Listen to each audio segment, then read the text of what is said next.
There's 3 steps, I call it 3 C's, that you have to go through in order to overcome, fears. And I think there's 3 layers of fears. We can get into that if we have time.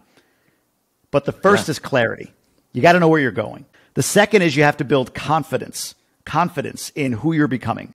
And then the last C, and this is to me the most important foundational one that kept me going despite the fear, despite the concern, despite the desire to backtrack, the monkey mind kind of taking over at times and wanting to drag me back.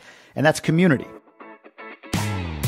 Hello, everyone, and welcome to the Flow Over Fear podcast, where it is our mission to help you to rise above fear and realize your ultimate potential in leadership and life. I'm your host, Adam Hill, and it is my goal to share with you the human side of high performance. My guests share their experience with fear, anxiety, struggle, challenge, and most importantly, despite all of it, how they rose above it to achieve incredible results. So, if you're ready to rise up, let's get started. Hey everyone, welcome to Flow Over Fear. I am so glad you're able to join us today. I have an awesome guest. For those of you who are in GoBundance, you will know this guy very, very, very well. He's Jamie Gruber. And in 2018, Jamie was an insurance executive who stated a vision for his life to his coworkers, that he wanted to travel the world for 3 to 4 months a year with his family to any destination, something that I think a lot of us can aspire to. How did that conversation turn out? Well, he was laughed at, but through that experience, he learned the power of proximity and surrounding himself with growth-minded individuals. Fast forward 3 years, and Jamie has become a millionaire. He left his high-paying W-2 behind and realized his vision, and then some, by not only traveling for 3 to 4 months, but actually moving to the Dominican Republic so he and his family could experience a different culture and a different way of life. Today, Jamie runs a lifestyle brand called Emerge Supercharged, which has produced over 40 millionaires.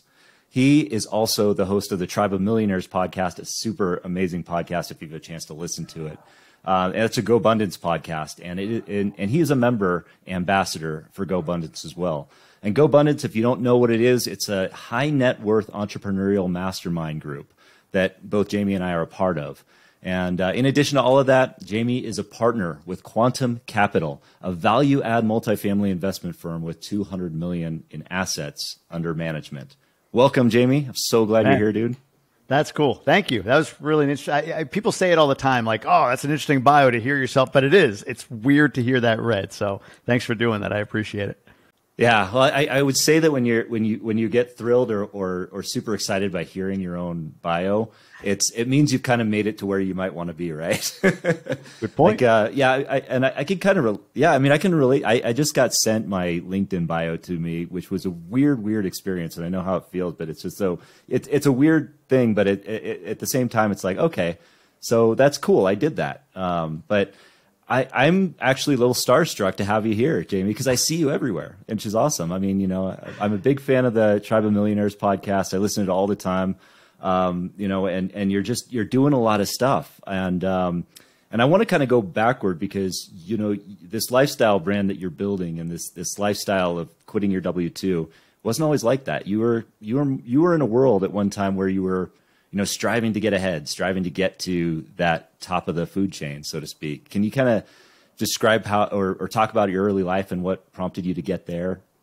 Yeah, it's fun. I always say when I was 16, I wanted to be a sportscaster. So naturally at 21, I became a claims adjuster, right? Just sort of a natural progression somehow of going from your dreams and thinking, hey, I feel there's something about the way I am or what I've loved doing that aligns with this career path. But then, as we all do, I settled. I figured out something that I'm good enough at, that I could make enough money at, and I kind of dove into that. So I became a claims adjuster. I was good at it. I moved up the ranks fairly quickly. At 23, 24, I had a team. At 25, I had an entire office. I was a manager, and here I am, this young buck, and eventually moved to Boston. And then I was like, man, you know what? I'm going to go for an executive role. And I landed that job 17 years in Michigan. And I remember the path there for me was something's feeling every year that I go into this career like it's missing. It must be that I don't have the job that I should have yet. Like I'm destined to be an exec. When I get that exec role, that's going to fill this void that I feel. But it was the exact opposite. I got the gig. I moved to Michigan. I'm an exec. And I felt the most empty and hollow I've ever felt in my entire life. It was a complete crash for me. So that was the beginning for me of trying to figure out, well, what do I love? How can I add value in other ways such that I can release myself from this pain that I feel right now? And it eventually became, you know what, I think it's time to leave the job. But along the way, I was like most of us, right? You know, go to college. I didn't even finish college. I felt like I was lucky even to get the job I got. And I could make a lot of money doing it. So let me do this until I retire. And that was the conditioning. A lot of us have this. You know, my parents were young when they had us, me and my two sisters. My sisters were young when they had their kids. So the pattern is you turn 21, you get married, you have kids, you buy a house, you get a job, you do all that by 28, and then you just ride it out till you die. And that's sort of the pattern I was following until I finally had this sort of, I don't know, epic battle of my authenticity and my ego right around 2017, 2018. That really freed me up from eventually this job that I didn't love and allowed me to pursue something that I do. Well, that's fascinating because you mentioned kind of in the midst of there that you settled. And I think a lot of us can relate to that, you know, where we get into this W-2, we get into this routine, we start making some money and we're like, okay, now we're comfortable. And, you know, comfort is obviously one of the enemies of fulfillment, right? So what was it that led you and at what point did you start to feel that like, all right, I'm good here. I think I'm going to make this and this is going to be my life? Early. So when I first took the job, it was like, wow, actually, you know, I'm, you know, the job at the time in a claims role was about speed. How fast can you close things? How fast can you move? And I'm a fast guy. That's just how I operate. My wife, it drives her nuts. Right? I'm all over the place at all times. I'm shiny object to the extreme. And it allowed for that. And as time went on, the creative energy that I was able to expend within that job, which was essentially like, hey, look, here are the guardrails. They're kind of out here. Just stay in those, but get it done. Like that served me. But as the company grew and as the job grew and as my role grew, those guardrails started to come in more. And it got from, hey, these are the guide rails, go do the job, to follow the process. Like the value was in the process. But early on, I saw the ability to sort of freely operate in like an entrepreneurial role as very satisfying. So, you know, it was probably earlier than I realized that I started, that I would admit, or as I reflect back, it was probably way earlier than I could even think of, that I started to see the idea that maybe this isn't for me forever, but it just was very attractive to, well, now I can go make $100,000, now $300,000, now $400,000, equity, all of that. Like, you know what I mean? Like I just saw the ability to secure my family, and becoming a dad and a husband and everything was, well, then that's the thing I should do. But yeah, you know, fulfillment, what do they say? People are more afraid of, well, people would rather be unhappy than uncomfortable, or unhappy than, there's another phrase, I'm missing the word, but people would be rather be unhappy than uncomfortable. And I got it to the point where I just couldn't stand the level of unhappiness I was feeling doing this job anymore. And the comfort just wasn't enough for me. And I had to get out of it. Yeah. So do you feel like even though you were settling, even though you had this drive to get higher in the organization, do you feel that you were that you were feeling that unhappiness even before that? Does that make sense? Well, so here's the funny thing, right? When I think about what you do in life, where you spend most of your time, your wife, your kids, or husband, whatever, your spouse, your kids, your job, and then, you know, hobbies or things that you love, travel, whatever it might be. When some of those things get hard, I don't think about like, my wife pissed me off, I'm done with her. Like, it doesn't go there. You know what I mean? Like it's never there. I hope it never gets there. It's never, oh, my kids are annoying the hell out of me right now, I'm done with them. Like, how nice would it be not to have them? Like, that thought never enters the mind. Or, you know, whatever travel or hobby, like, oh, I wish I wouldn't love this because today was a rainy day and a beautiful location, whatever it might be.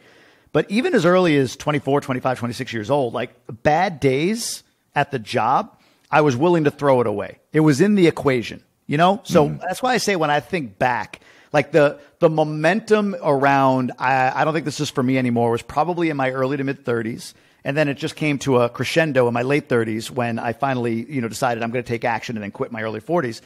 But if I think back, you know, the job was never important enough for me to not consider killing it early. It was of the things I spend the most time on, it was the one where not doing it was in the possible solutions column where everything else was not. So I think it was, I think it was really, really early. And I would imagine so, because I mean, that entrepreneurial spirit, it doesn't just like suddenly come up when you're 38 and say, hey, you know what?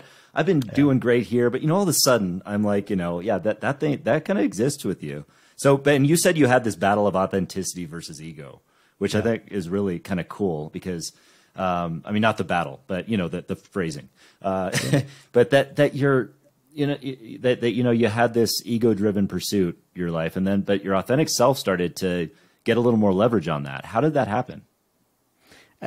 Like most things, like you, what is it? Break down, break through, kind of the phrase from Jerry Maguire. If I think back, and again, with the benefit of hindsight, over the years, like there were certain things I started to do before even I got the executive job. Like all of a sudden I read Rich Dad, Poor Dad, right? I'm like 34, 35. And I had read it when I was like 22 and I was like, oh, that's interesting. But 34, 35, it was like, holy crap. Like it hit me in a different way. Right.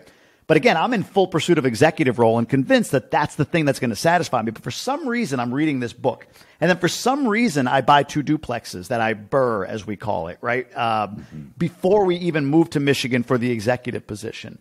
So along the way, what I believe is happening is, with hindsight, and I think this is for many of us, and even now I'm sure I have to kind of make sure and listen in and tune in, is the ego drives everything. The ego is the thing saying, you deserve this. Let's go. Like it's just in your ear, like the devil and the angel sort of thing on your shoulder.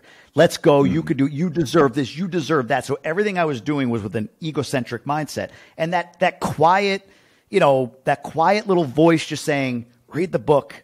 Yeah, you should look at real estate, whatever. That's that authentic voice. And as I move toward satisfying the ego, my authenticity got stronger and stronger. So when I finally got the job and the ego was sort of like satisfied, but there was not a fulfillment feeling in me. It wasn't like, wow, this is everything that I thought it was going to be. That's when the authentic voice in me came up and said, hey, ego, we've done it your way.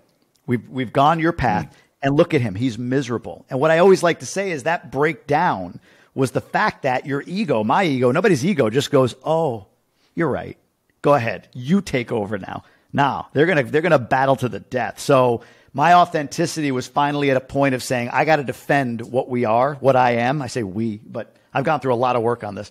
And the ego is still out there saying, hey, look, I still believe in what I want. Right. And I started to push the ego away more and more. At a certain point, it became that my authentic self won. And at that point, it was like, well, if I'm going to be authentic and aligned with who I truly am, then where I am doesn't fit anymore. My identity shifted. And when your identity shifts, I always say this, when your identity shifts, the result lags. You don't become an entrepreneur the day you quit. You identify as an entrepreneur, and that leads you to quit. It's like parenting. When your wife or you are pregnant, you don't have the kid, so you're not a parent yet by definition, but your identity is fully parent. And all that happens 9 months later is the result. 9 months later is the result lags. And it's the same thing. My identity shifted into I'm not an employee anymore. I don't abide by these rules. I don't live this way. That spirit in me came flying out. And the identity shifted and then the result lagged. Wow. Okay. That's powerful. Yeah. So it really just took you to get to that point of reaching your goal or what you perceive to be your goal and realize, wow, this is not what I expected it to be. Your authentic self comes out. And I'd imagine there's a lot of people listening and who are in that place where they've reached the pinnacle of their career, where they want to get to, they've wanted to get to, and they're just not happy. They don't know why, but now they have this fear that like, well, I can't lose my medical. I can't lose my paycheck. I can't, I've got a really big paycheck. We got a big lifestyle to support. How did you rise above that fear? How did you get over that fear and kind of make that leap? There's 3 steps, I call it 3 C's that you have to go through in order to overcome, fears. And I think there's 3 layers of fears. We can get into that if we have time. But the first is clarity. You got to know where you're going. And that's, to me, like, don't lay out like your action plan. That's not what this is about. It's about clarity. Like, what is the vision for my life? You mentioned it. I want to travel. I want to go places with my family. I want to have experiences. Like, that's it. How? I don't know. I think real estate's the venue, the avenue for me, but I don't know. I can't know that for sure. And it ended up being part of the story, not the entire story of how I was able to do that. But clarity was number one. You have to have a vision. You have to have a very clear and compelling vision that just speaks to you right out of your authenticity.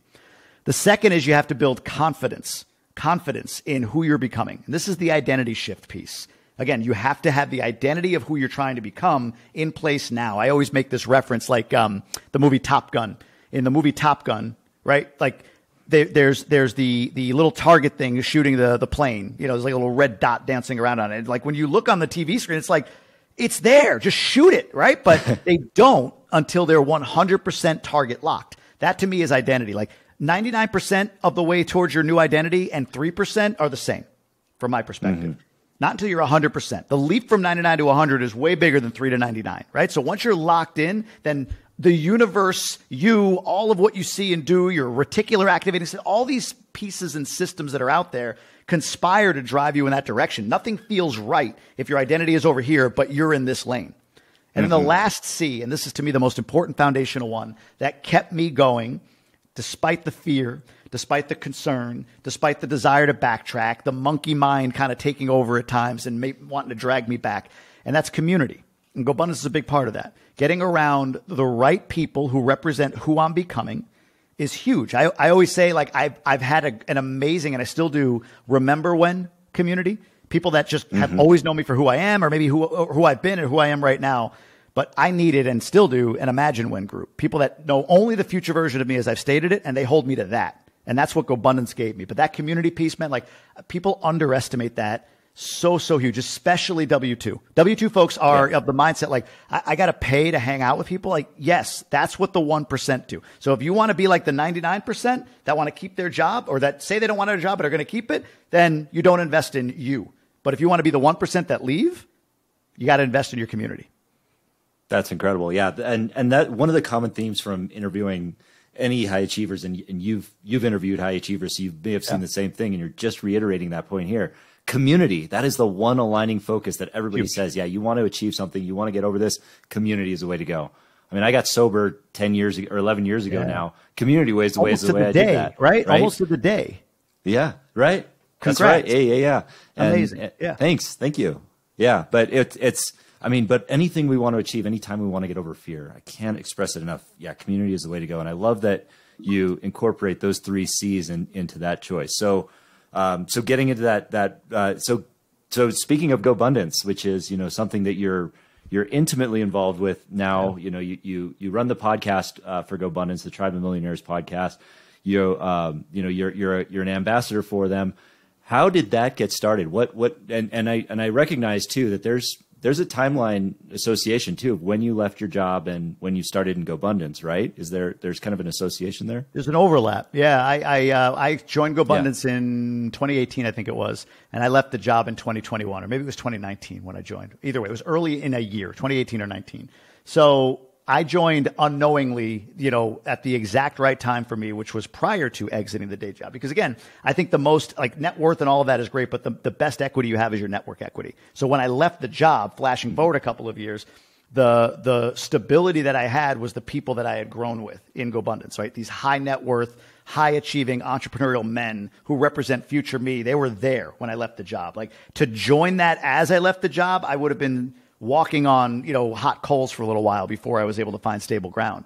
But yeah, I joined 2 years before I ended up leaving with a goal of 10 years. So I had a 10-year objective to leave my job when I joined GoBundance. And I had a map in mind, like, well, if I acquire this much per year or whatever. And, you get around bigger thinkers, it normalizes bigger thinking. So I started to buy multifamily, and then, I started to build my brand, and then my brand started to monetize. And I partnered with the elders, the founders, to build Emerge Supercharged, which is, a business that I have now. And I've got that going on, plus my real estate portfolio. And then as I'm about to leave, I meet Mark Henteman, who's a GoBundance guy, Family Guy writer. Cool story, right? And he's saying, hey, man, you're buying 15, 18 unit multifamily properties in Michigan. It's just a few, Michigan, Ohio. I'm buying them at scale. Would you want to partner with me? And I was like, oh, God, yes. Because you want me to work on marketing and investor relations, like the people side. I don't have to deal with the operational side all day. That's great for me because that's where my superpower is. It's not underwriting deals or analyzing the asset or managing the asset for that matter. It's marketing and investor relations. So to join him was another well, there you go. Now I'm a syndicator and I'm in this world. So yeah, having that community 2 years in advance of when having that community propelled me to quit 2 years instead of 10. And then second, once I did, my biggest opportunity was my biggest challenge, I should say, was the amount of opportunities coming at me from people I had built a relationship with in this community. Just people that are thinking at a high level and are achieving at a high level and are connected at a higher level than I was used to in my life. And so the timing of it for me being a couple of years before I ended up quitting was, I think, more foundational than I could have realized. It was the best mistake I've made.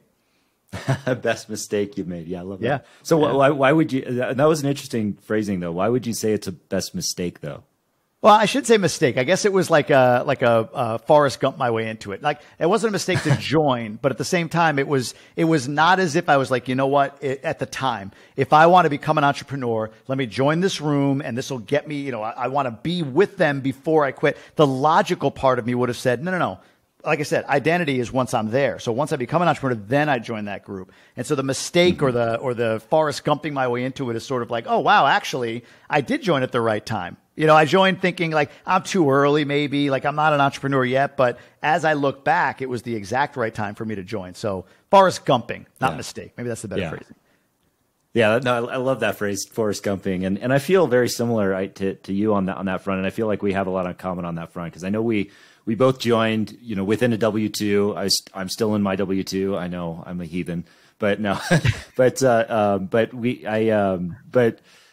I also, I joined in just kind of by the seat of my pants, like just barely over the minimums and all that kind of stuff, and first year was like, okay, I'm way over my head. There's like, I don't know how I can add value to this group, let alone, get value from these people that are playing so much higher than me.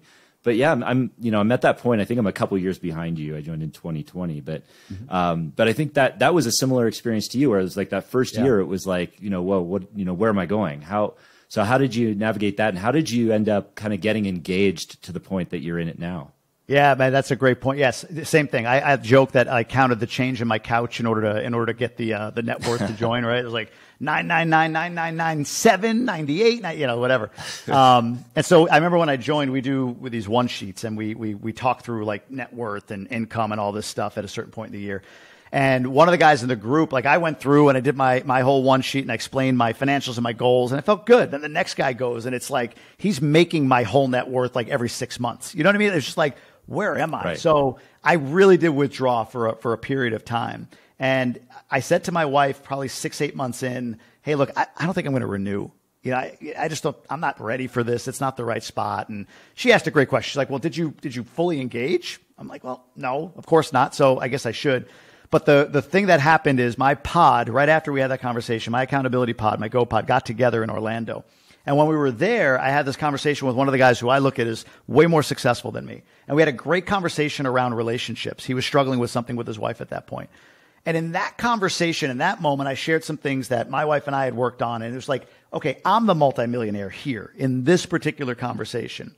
And it became really clear to me that the men in this group, and maybe it's entrepreneurs in general, but specifically in this group, are as interested in quality relationships, in being quality contributors, in being in the best health they can be, the best dads, the best husbands, as they are in their net worth. Like, I overvalued the net worth part. So that was one. And the second thing that became apparent to me was I went about this all wrong. Like, I paid the money, again, W-2 mind. I paid this money, I joined this community, and I'm looking for the return, right? Like anything. I buy a car, I get the physical asset of the car. I buy a book, there's a book, right? Like, I threw money into this pot, this weird group of men, like Illuminati thing that is all I know it as, right? I throw money, like, what am I going to get? And it was clear to me, like, one, okay, these men are interested as I am in being millionaires across all these different pillars. But also, if I could just add value, that's how I'll get value. And a lot of people I talk to, because I'm an ambassador, I talk to a lot of people that are potentially going to be members, and they're like, well, I don't know how I'd add value. And what's behind that, within a question or two, you can decipher it, is I don't know how I add value financially, because I'm at the low end of the net worth totem pole.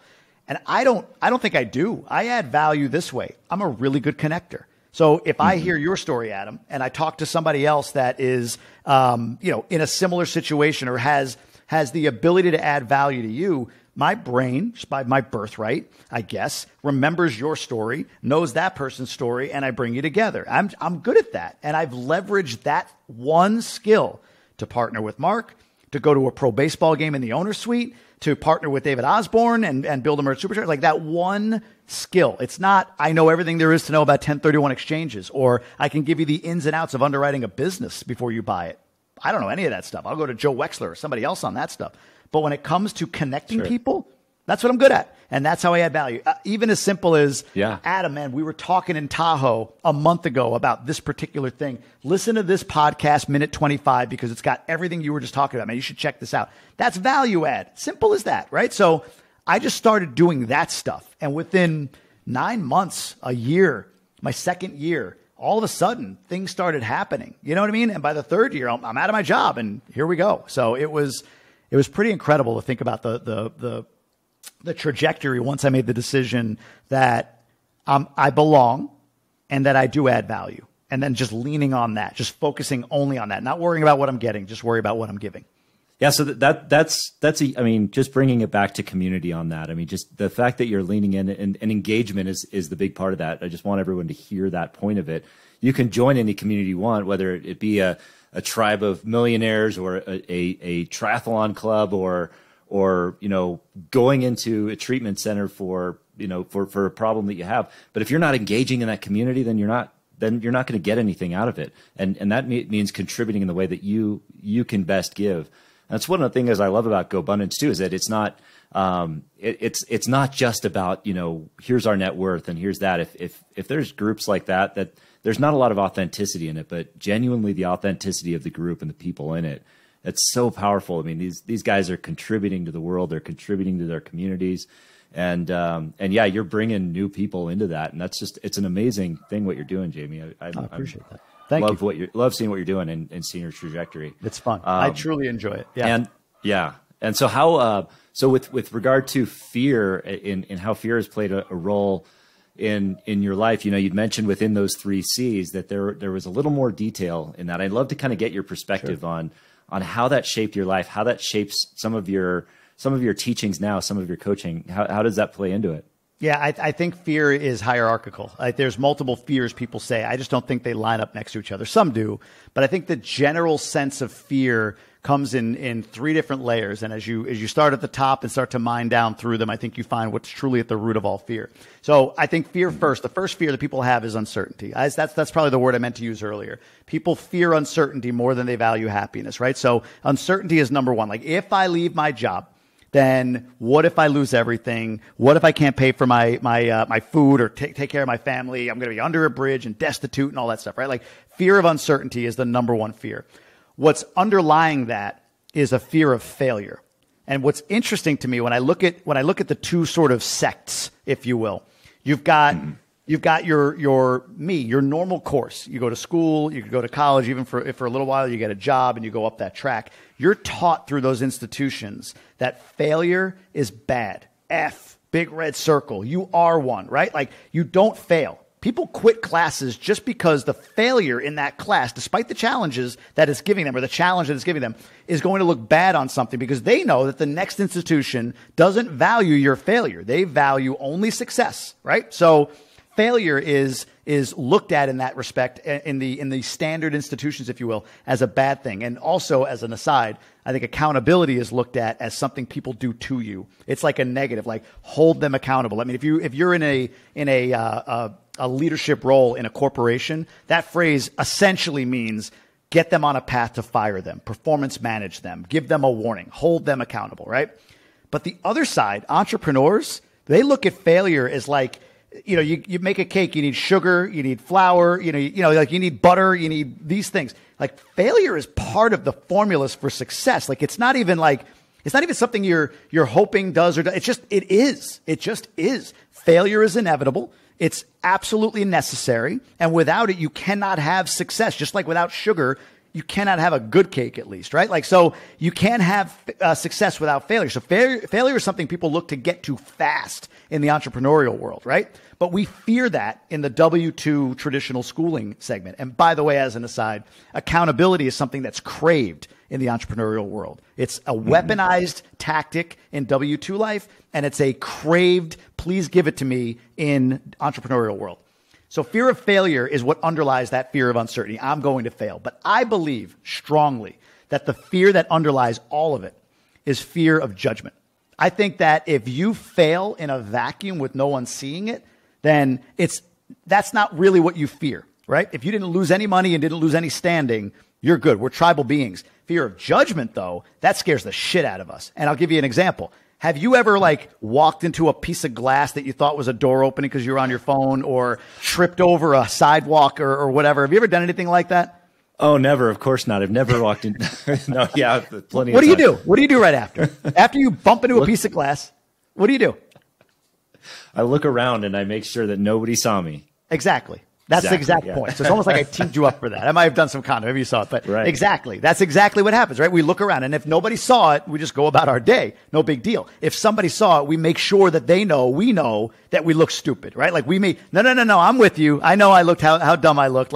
Don't judge me because I'm with you. That judgment, man, that is such a foundational fear. So again, if we could go out and do all the things that we need to do and, go down this path and realize I've committed to this, but it's not the right path for me. So I'm going to take a wild pivot, and people might think that I'm nuts, but they can't see it. So who really cares? I'm not saying those fears of uncertainty and failure don't exist, but without judgment, they're way, way lower of a fear than with judgment present. So to me, that's the hierarchy of fear. So if you can get past this idea that other people are thinking about you when they're not, and I've done this, man. I even put straw men or straw women in place of who that face of judgment is. When I quit my job and started doing Facebook Lives on topics, I had a woman that I worked with in New England 8 years prior, Sue, who I haven't talked to. She doesn't care about me, but for some reason, she was the face that was judging me, and I could see her. Or as it went along, my neighbor that I could see out the window of my office, what is he thinking right now if I'm out here? And you know what he's thinking? I got 3 kids. I got enough shit in my own life. I don't care about you other than the 30 seconds I might catch a post or something I see you doing out in your yard. Other than that, I shrug it off and go along with my life. But we fear that 10 seconds of side eye or whatever it might be so much that it keeps us in place. That's what underlies failure, which underlies that uncertainty. And it's all, we can go even deeper on it. But to me, that's the hierarchy of fear. And you get past judgment and your fears become much, much less crippling. Yeah. No, that's huge. So just to reiterate, uncertainty is the first one. Under that is failure. Under that is the judgment of others. Yeah. And I mean, I think anybody in our audience can relate to all 3 of those. And so going back to your 3 C's, that the way you can get out of those, it sounds like, is through clarity, confidence, and through community, and just surrounding yourself with the right people. Because I would imagine, obviously, what do you get from a W-2? You get a lot of certainty, right? Sure. You get a lot of I guess through that certainty, less feelings of opportunity for failure. I guess if you're in a job that you're comfortable in, and maybe not so much the judgment, but so you, when you left when you made the decision to leave your W-2, how did you come about that? I just kind of want to talk through anybody that might be thinking about this. Did you have a plan? Did you just basically raise the middle finger and leave, or what did it look like in that point of time for you? There was a point in time where I wanted to, but I always say that it's better to run towards something than run away. So if I quit when it got really, really, really dark for me, a year and a half into the move into the executive role, that would have been a very satisfying day of kicking the door open and saying, F this place, I'm out. But then after that, it's now what? I built something to run towards. That's the first thing. I had something that I could actually go for. And if people want a formula, I like to say, if you've got, say, 6 months, maybe it's a little more if the economy's changing, but 6 months saved and you've got 50% of your base expenses covered with other income, you're in a position to quit. You can leave because now you're going to create space for you to close that gap. You've got a runway, you got some money behind you, and you've got something you're running toward. So for me, I had something to run toward. I had my real estate portfolio and I had my course, my community, Emerge Supercharged. It was called Emerge and Ascend at the time. So I had those 2 things. And as I was going through, now keep in mind, I had my W-2. I meet with the GoBundance founders at an event in August of 2020. I'm still at my W-2. They say, hey, I know you're an executive in insurance claims, but would you like to build an online course and mastermind community? I was like, well, yeah, of course. Again, I want to be a sportscaster and I'm going to be a claims adjuster. It was the same thing the other way. So I pre-sold this course. I put all of the things that I've learned from all these amazing people into it. And 3 months later, I'm getting ready to leave to go down to Florida for a month. I'm driving by myself. Wife and kids flew behind me. And I had the results of that first 3-month course class, the people that enrolled, like the pre-launch people that enrolled in my course.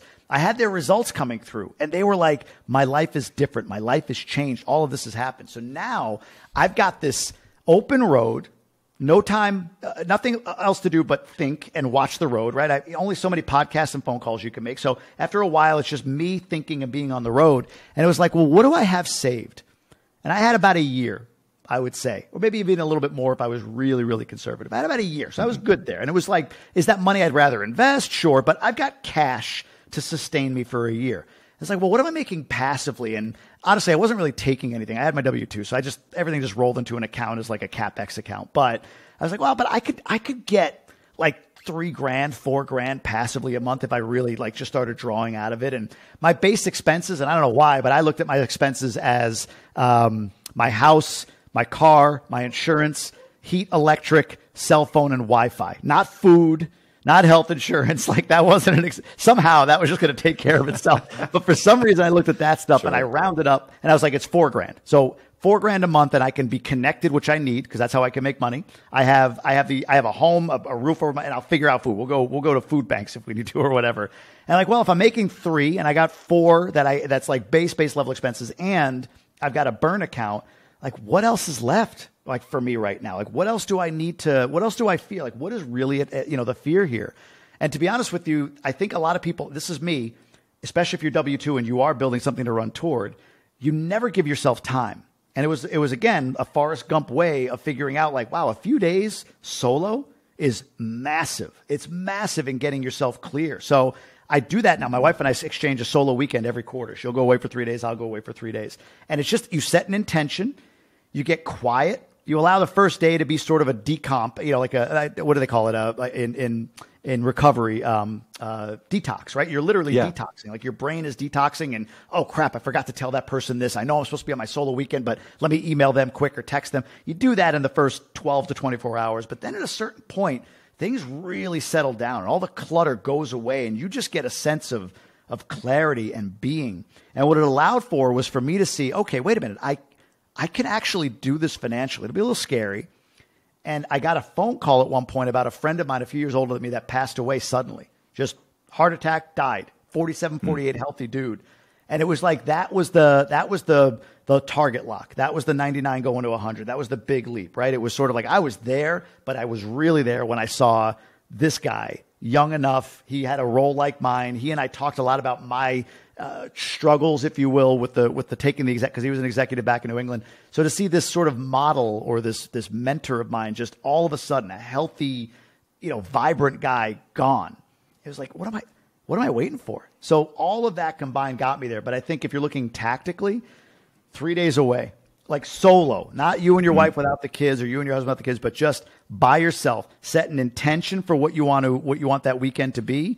I say if you're going to a hotel or you're going away, like book through Sunday night. Even if you come home Sunday night, like don't check out at 11. Have the ability to check out the next morning or late that evening and just stay in here. Like meditate and journal on this intention. Those are the two most important things. You do those things and you will get clarity way, way faster than if you try to wake up, do your morning routine, go to work, come home, kiss the kids, go eat dinner, be with the wife or husband, watch some TV, go to bed, rinse and repeat the next day. You never get time. Even with a 10-minute meditation in the morning, it's like, that's scratching it. Go in deep for 3 or 4 days and you'll see, you'll get clarity and unlock a lot of things that you want to do with your life. That's huge. Yeah. And you just answered my next question, which was if you're a person who's in that executive position, but they may not have that clarity yet. They may not have that idea or that thing that they want to run toward. Maybe they have the runway or what have you, but they just don't have the thing they want to run toward. And so there's that gap. So would that be the first thing you recommend? Get out, get clear, 3 days? Yep. And in that, I would do this. I do something called a passion pairing. I call it a passion pairing. I think this is, there's 2 elements to this that I think are important. So first, a passion pairing is a formula. It's what do I love? Whatever that is, football, my kids, talking, whatever. What do I love? Just write down a list of things you love. And then you add plus sign to what am I great at? Like, what am I really great at? So what are some things that are just naturally, I'm a great connector. I'm a great communicator. I'm whatever it is, right? And when you take those two things together, that's the one big thing. Like, write those two things down. On the other side of that equation, the equal sign is not to what I do, but the equal sign is to where I add value. So if you take what you love and add it to what you're great at, those two things combined can create value. I think the biggest thing, and I'm working with some entrepreneurs this week here in the Dominican on this, and we had a pre-call before the event, and that was a big shift for them. Even on the pre-call, it was like everyone's in get mode. Okay, how do I get out of my job? How do I quit my job? How do I monetize to get out of my job? How do I make enough money? How do I, right? And really what it is who do I serve? Who do I serve to get out of the job? Who do I serve to create the income? Who do I serve? So when you create those two things, like for me, I love interacting and communicating, and I love interacting and talking. I'm a really good communicator. So I combine those two things to monetize by adding value to people through talks, mastermind communities, courses, my podcast, whatever it is, things that allow me to monetize. This event that I'm hosting this week, So when you combine those two, you create value. And I think that's the important distinction. The second part of it is it's not what you get, it's what you give. It's the same thing, right? So add those two things together, figure out where you add value, and you'll find a way. And a key thing with this tactically is ask yourself what everyone else always asks you. Like, what's the FAQ for Adam Hill? People asked me all the time when I quit my job, like I was going into a course to teach people how to like invest and, all that stuff. And I had my real estate portfolio. And then suddenly I became the quit your job guy because everyone kept asking me, wait a minute, you're 42, you're making $400,000 a year with equity. And you have a wife and kids. She doesn't work. How'd you quit? That question was multiple times a day, every day. And when you have that happening, that FAQ, that's how you know how you can create value. What do I love? What am I great at? And how does that create value for this audience? And I've spent my time post W2 serving that niche with passion and love. So I think that's a way to figure out from that passion pairing how you can add value. That's a fantastic first step. And it sounds like you're helping people through that. And by the time this airs, obviously you'll have already had that mastermind, that group in the Dominican, right? Are you going to be hosting more of those coming forward? Is that something that people can look into with you? I've got a wait list right now. So yeah, we're looking at maybe like late spring, May, something like that to do another one down here. I mean, I want to go through this one. I put a lot of effort, time, money into making sure this is fantastic. Again, in value, adding value in service to the people that are coming through this. But man, I'll tell you, I mean, at least what I have laid out, what we've created, I can't see how it doesn't. So if it goes as well as I think it will, this to me, you talk about, being in love with what you do. Like if I could host a few of these a year, that could be my year. I would love just doing that. It's incredible to bring people in and hold space. It's exhausting in a great way, right? Like I'm going to be 18 hours a day just holding the energy of these folks and just being there for them. And I love every second of it. So yeah, I'm really excited about this, and I do plan to host more. Well, that's exciting because, that's bringing a few of these elements of getting beyond that fear and finding that clarity. I mean, you're bringing people into this community. Everybody wants kind of the same thing, and you're helping them to find the best way that they serve. That's incredible. So it's a good shift segue into Emerge Supercharged and kind of what's happening there. What can you tell us a little bit about that and what's going on there? Yeah, so we combined what used to be called Emerge and Ascend into one community called Emerge Supercharged. And the objective is, look, we create millionaires and we help people get unstuck, whether that's in your job, in your business, or whatever the case may be, by leveraging the 3 C's I talked about. In fact, we aligned under that. So if you enroll in Emerge Supercharged, we start with an 8-week accelerator course, 3 phases. First is going to be how you get clarity. You're going to create a vision. You're going to write down your goals. You're going to get habits and plans in place, and you're going to get reviews on that. You're going to get concierge level support on those elements. Then we shift into confidence mode. We leverage the book Tribe of Millionaires to teach people how they can shift their identity, and we check in with you after that phase. And then finally, we teach you how to leverage community, what it is to be part of one, how to get yourself unstuck leveraging others, the who, not how, if you will. So we really go through that over the course of 8 weeks while also exposing exposing you to the entirety of the community. In other words, we've got weekly curriculum on wealth building, on health, on relationships, on mindset, you name it. We go through a lot of different iterations. We bring in authors to speak to the group.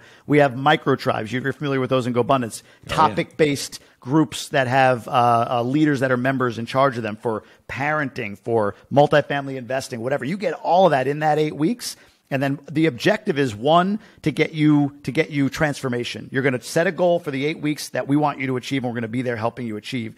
The second part is proximity. You're going to be around. Like we have a 9-figure millionaire speaking to us on February 15th. 9-figure millionaire, like just to talk about his journey from being a teacher to now being worth $150 million, right? So this guy's going to come in and talk to this group exclusively, and we do that all the time. So you're going to get that kind of proximity. And then thirdly, I dare you to leave it. So I want to see in 8 weeks that you are not a different person. If you've engaged, like you said, you got to leverage it. If you've engaged and you've gone through the progression of getting clarity, building confidence, and leveraging community, in 8 weeks, you got to go away or you stay in. But we only ask that you invest in that 8 weeks because it's a big investment if you go the whole year right up off the jump. And then after that 8 weeks, we prove to you that it's worth your time, energy, and money to stay in the group. And you get accountability pods at that point. We have some additional things that get added on once you commit for the remainder of the year.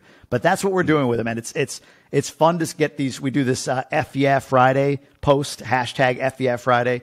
A lawyer from Michigan quit his job last week. Another dude started a year ago with 320,000. He's over $1 million. He just joined GoBundance before the end of the year. Those sorts of things just light me up when I see those wins celebrated in this group. So that's what we're doing. We're really just giving people. It's not about me. It's about a structure, a curriculum, and most importantly, other like-minded people that all the members get to interact with. That just shifts their life.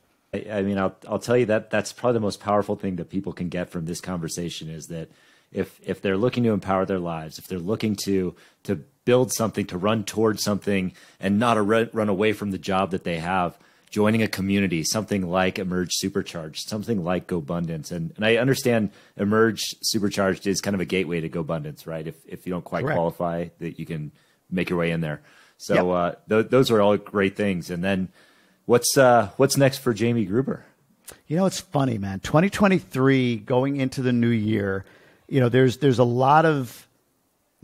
big aha for me is like, okay, so I left the job and I've transitioned. So it was like, well, I did that for 21 years. So what's the next 21 years? But what I'm learning is that, the identity crisis and the change and all of the adjustments and all of that stuff are only going to accelerate so like wherever I was when I left the job, whatever activities I was doing no longer serve me and I'm in another place. So you're familiar with Pareto's principle, 80-20 rule? Yes. So, and I'll explain an answer to one of your questions. I'll talk about a book, but the idea here is that if you're focused on 20% of the activities that generate 80% of the results, as you grow, that 20% eventually becomes those 80% tasks that only get you 20%. And now you have a new 20% set of activities. So if for me it was one-on-one, getting in touch with people or whatever, like in a coaching session or whatever, early on, that 20% activity that would generate me income and just the results I want, now that's 80%. That doesn't serve me any longer. Now I need to be one-to-many. And that could be small group or within a mastermind. And that's been for the last year or so. But as I go along, I feel like the impact that I want to make and where I truly derive value is this medium. I love podcasting. So it's a question for me this year. And I don't know, we're going to explore it this weekend because I'm participating in this mastermind as much as I'm leading it. Am I at a point now where I'm ready to sort of say, okay, I'm all in on podcast. That's it. Nothing else, just the podcast. Because that's where I really, really, truly light up, love spending my time. I'm interviewing Tom Bilyeu next week in Tahoe. And dude, I've spent hours researching him and it's just fun. It's like eating or breathing. It's just easy for me. And I really enjoy it. So do I do that? Do I fully focus? That's for me. It's defining my new 20% for 2023. I love that. Yeah. And you have a true gift for this medium, by the way. I mean, I know I said it early on and it just sounds like I'm kissing your ass now, but seriously, you are awesome at this, at the podcasting. I really enjoy it and really enjoy your interviews, really enjoy your questions. It is a gift. And so, yeah, you mentioned a development book. There's a couple of questions I usually sometimes ask. I'll ask a couple if you don't mind, but sure. Yeah. Do you have a favorite book that you can recommend to people who are out there? My all-time favorite book is Outwitting the Devil by Napoleon Hill. If you've never read it, read it. It's an incredible read. It's better than Think and Grow Rich. I think it's more foundational than Think and Grow Rich. It's an interesting read, too, especially if you listen to it on Audible. That's the one. But the one for 2023, and this is cool, right? Talk about your network. It's not even out yet. So if you could see on here, it says on sale date May 9th, 2023, is this book, 10X is Easier Than 2X. This is where this Pareto's principle, 80-20, 10Xing, all of that, these concepts are coming from. So it's by Benjamin Hardy, Principles of Dan Sullivan, Strategic Coach. I've just gotten to know this guy and become friends with him, Ben Hardy, so he sent me about 15 of these. So this book is really, really cool. And it's honestly, right now, it's what they call a galley, which is not complete, but complete. So there's so many typos. It's kind of like a cool collector's edition, but the content in it is mind bending, honestly. So that book I recommend for 2023. Pre-order it. I love it. Yeah. And so, you guys have when you're listening to this, you probably have a couple of months before that comes out officially, but keep an eye out for it. Anything that comes out from, that's related to the Dan Sullivan Strategic Coach stuff is brilliant and really, really good stuff. One last question before I let you go. And how would you define flow?